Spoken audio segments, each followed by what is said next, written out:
పాకిస్తాన్ను తన గుప్పెట్లో పెట్టుకోవాలని ఆ దేశ ఉగ్ర ఆర్మీ చీఫ్ ఆసిమ్ మునీర్ ఎత్తులు వేశాడు. జీవితకాలం తానే పాకిస్తాన్ను ఏలాలని కళ్ళు కంటున్నాడు.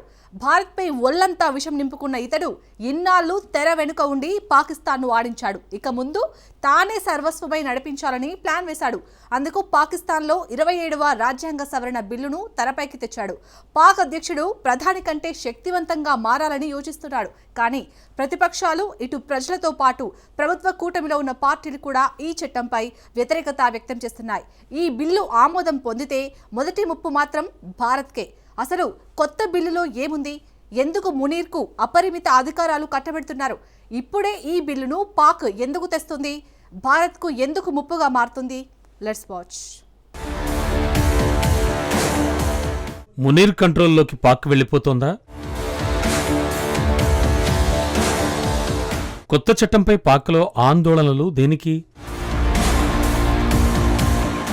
పాక్ ముసాయిదాపై భారత్ టెన్షన్ ఎందుకు?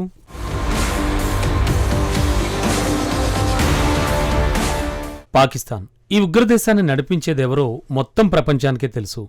అధికారికంగా చూస్తే ఈ దుష్ట దేశానికి పాలకుడు సర్వస్వం ప్రధానమంత్రి. కానీ వాస్తవానికి దరిద్రమైన పాకిస్తాన్ను పాలించేది, శాసించేది మాత్రం ఆ దేశ ఆర్మీ చీఫ్. ఇదేమీ పెద్ద విషయం కాదు, కానీ అసలు వార్త కూడా కాదు. బహుశా త్వరలో ఆ తేడా కూడా కనుమరుగవ్వచ్చు. ఎందుకంటే పాకిస్తాన్ ఇప్పుడు కొత్త చట్టాన్ని తీసుకొచ్చేందుకు తీవ్రంగా ప్రయత్నిస్తోంది.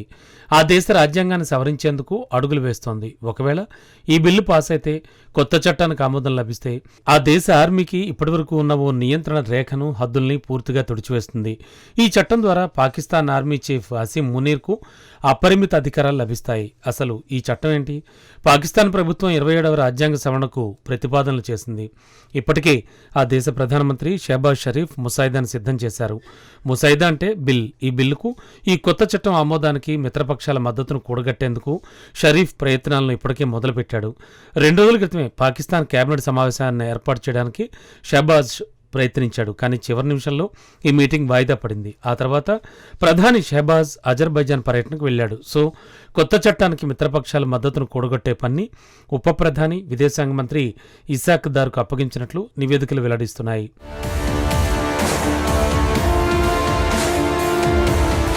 నిజానికి కొత్త చట్టంపై పాకిస్తాన్లో తీవ్ర ఆందోళనలు వ్యక్తమవుతున్నాయి. ప్రజలు రాజ్యాంగ సవరణను తీవ్రంగా వ్యతిరేకిస్తున్నారు. ప్రతిపక్షాలు సైతం ఆగ్రహం వ్యక్తం చేస్తున్నాయి. అంతేకాదు, ప్రస్తుతం షరీఫ్ కూటమి ప్రభుత్వంలో ఉన్న మిత్రపక్షాలు కూడా ఆర్మీ చీఫ్కు అపరిమిత అధికారాలను కట్టబెట్టేందుకు నిరాకరిస్తున్నాయి.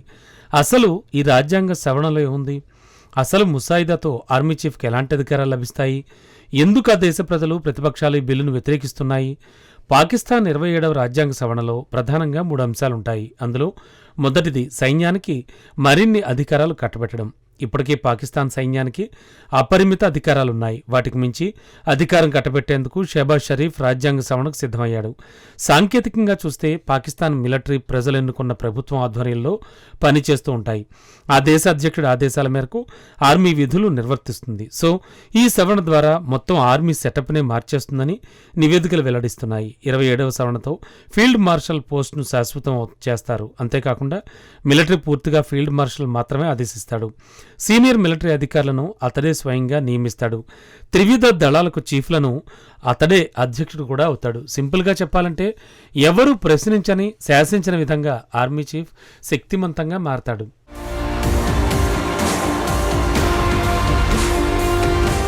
పాకిస్తాన్లో 27వ రాజ్యాంగ సవరణతో ఆ దేశ అధ్యక్షుడు ప్రధానమంత్రికి సమానంగా ఆర్మీ చీఫ్కు అధికారాలు లభిస్తాయన్నమాట. ఈ పదవిని ఎవరి కోసం సృష్టించబడుతోందో ఊహించడం పెద్ద కష్టమేం కాదు. ఈ పదవిని కేవలం ఉగ్రవాద ఆర్మీ చీఫ్ ఆసిమ్ మునీర్ కోసమే.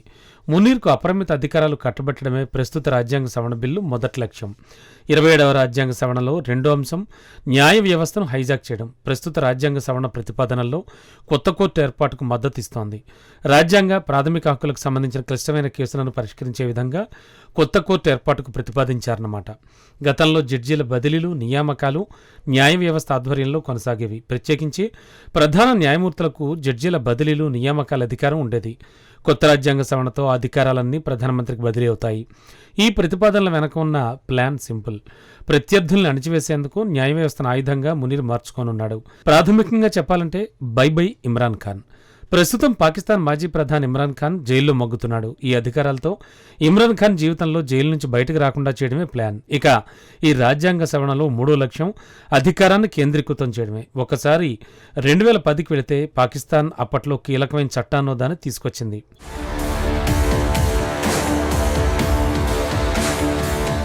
ఇక 2010 చట్టం ప్రకారం కేంద్ర ప్రభుత్వానికి రాష్ట్రాలకు మధ్య అధికారాలను సమన్వయం చేస్తుంది. ఈ చట్టాన్ని సమాఖ్య వ్యవస్థకు గొప్ప విజయంగా పరిగణించబడింది. 2025కు కట్ చేస్తే ఈ సమాఖ్య వ్యవస్థను ఆసిం మునీర్ తుక్కు చేయాలనుకుంటున్నాడు. సర్వాధికారాలన్నీ ఇస్లామాబాద్కి ఉండేలా చేయాలని ఆర్మీ చీఫ్ కోరుకుంటున్నాడు. ఇందులో అత్యంత కీలకమైంది ఆర్థిక అంశం. ప్రస్తుతం పాకిస్తాన్ కేంద్ర ప్రభుత్వానికి 42.5% జాతీయ ఆదాయం వస్తోంది. ఆ దేశంలోని 4 రాష్ట్రాల నుంచి కేంద్ర ప్రభుత్వానికి వచ్చే ఆదాయం 42% అన్నమాట. 27వ రాజ్యాంగ సవరణతో కేంద్ర ప్రభుత్వానికి వచ్చే ఆదాయాన్ని 52.5%కి పెంచాలని ప్లాన్ చేశారు.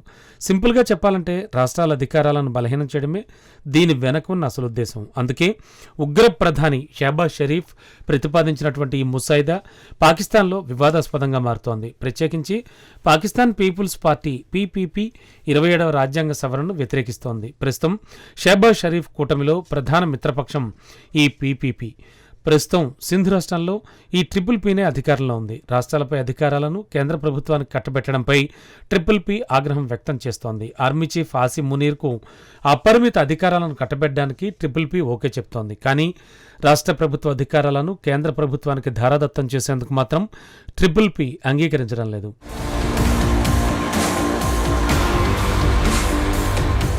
షహబాజ్ షరీఫ్ మాత్రం ఈ రాజ్యాంగ సవరణ బిల్లుపై వెనక్కి తగ్గడం లేదు. కానీ ఇప్పుడే ఈ చట్టాన్ని ఎందుకు తీసుకొచ్చారు అనే చర్చ మాత్రం సర్వత్రా జరుగుతోంది. ఎందుకంటే ఇప్పటివరకు 27వ రాజ్యాంగ సవరణ బిల్లును ఆమోదం పొందేందుకు తగినంత మెజార్టీ షహబాజ్ ప్రభుత్వానికి లేదు.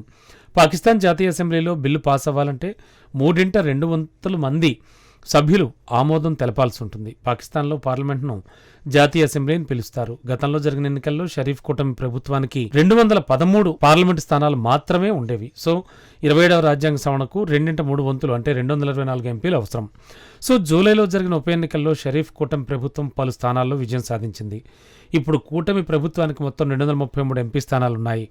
రాజ్యసభలోనూ రాజ్యాంగ సవరణ బిల్లు పాస్ అవ్వాలంటే 64 మంది ఓటేసి ఆమోదం తెలపాల్సి ఉంటుంది. ఇప్పుడు షరీఫ్ కూటమి ప్రభుత్వానికి కూడా సరిగ్గా 64 మంది సభ్యులు రాజ్యసభలో ఉన్నారు. ఒకవేళ కూటమి ప్రభుత్వాన్ని షహబాజ్ షరీఫ్ ఒప్పిస్తే 27వ రాజ్యాంగ సవరణ వాస్తవ రూపం దాలుస్తుంది. ఈ బిల్లు అమలైతే ఆసిం మునీర్ పాలన మొదలవుతుంది. ఇక మీద తెర వెనకుండి పాకిస్తాన్ ఆర్మీ చీఫ్ చక్రం తిప్పాల్సిన పని లేదు. పూర్తిగా ఉగ్రదేశం అతడి కంట్రోల్లోకి వెళ్ళిపోతుంది. రాబోయే కొద్ది రోజులు ఇస్లామాబాద్కు కీలకంగా మారనున్నాయి.